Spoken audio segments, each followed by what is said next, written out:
بسم الله الحمد لله والصلاة والسلام على أشرف الأنبياء والمرسلين سيدنا محمد وعلى آله وصحبه أجمعين قدومي كحيانك كوات أقل كسرع بارلمان كفدرالك حلبانا لبدا أقل بارلمان كفدرالك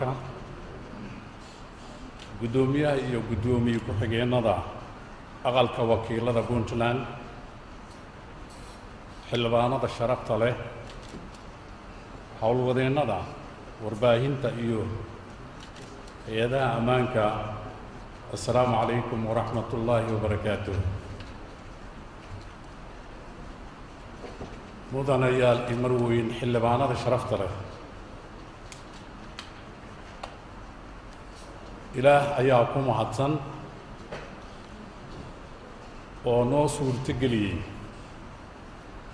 inaan maanta idinkala soo qayb galno kulankan marka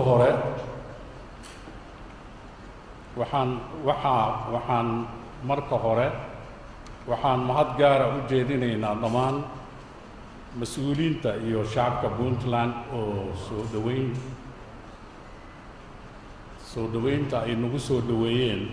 magaalada Garowe ujeedada halkaan aan u soo gaarnay aniga iyo wafdigeyga waxay tahay inaan idinkala qayb galno xuska sanad guurada 21aad oo ah maalintii la aasaasay Puntland oo ka mid ah dowladaha xubnaha ka ah dowladda federaalka Soomaaliya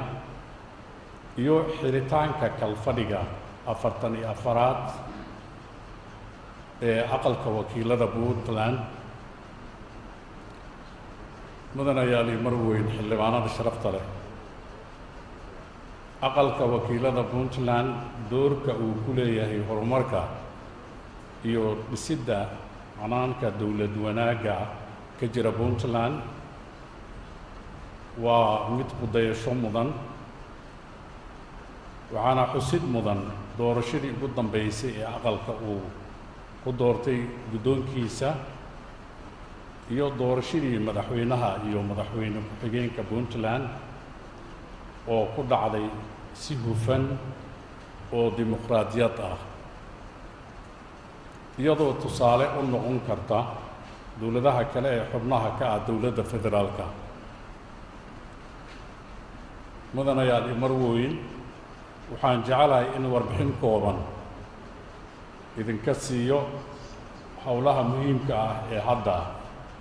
na hor yaallo ay ka mid yihiin dastuurka ku-meel gaarka ah oo hadda ku jira dib u eegis kaasoo baarlamaanada labada heer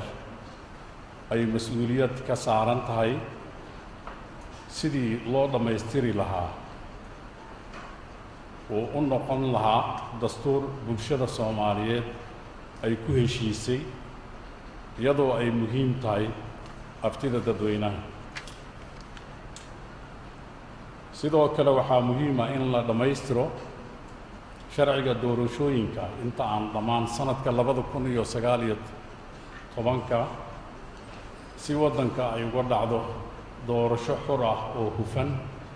sanadka 2021 sidaasi daraaddeed si taasi inoogu suurta gasho waxaan bishan July 20keedii magacownay guddi ka kooban 15 xildhibaan oo aan u xil saarnay soo diyaarinta sharciga doorashooyinka qaranka waxaana guddigaasi waajibaadkiisa shaqo ka mid ah in dowladaha xubnaha ka ah dowladda federaalka uu la tashado si sharciga doorashooyinka uu u noqdo mid laga talageliyey bulshada Soomaaliyeed mudanayaal iyo marweyn xildhibaanada sharafta leh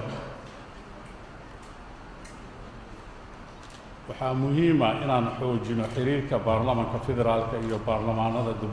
dowladaha xubnaha ka ah dowladda federaalka si taasi loo xoojiyana waa in la joogteeyaa kulamada baarlamaanka isla markaana guddiyada ay yeeshaan wada shaqayn joogta ah. gebagabadii aqalka wakiilada Puntland waxaan u rajaynayaa guul iyo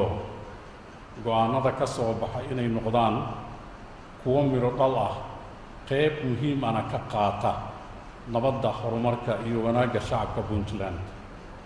waxaan ilaahay idinka rajaynayaa horumar. ilaahay ha naga dhigo kuwii mas-uuliyaddooda u guta si alla ka cabsiya. assalaamu calaykum waraxmatullahi wabarakaatu.